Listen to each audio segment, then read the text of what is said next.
I'm going to write an equation as I read the problem.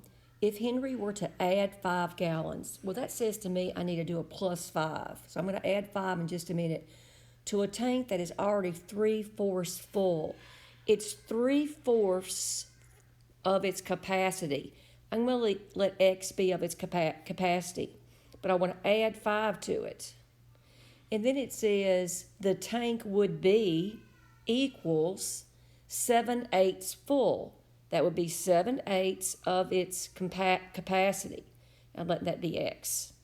And now I want to solve this problem for X. I'm going to first clear my fractions by multiplying every term on both sides by 8. And that will leave me 6X plus 40. 8's cancel. I'm left with 7X.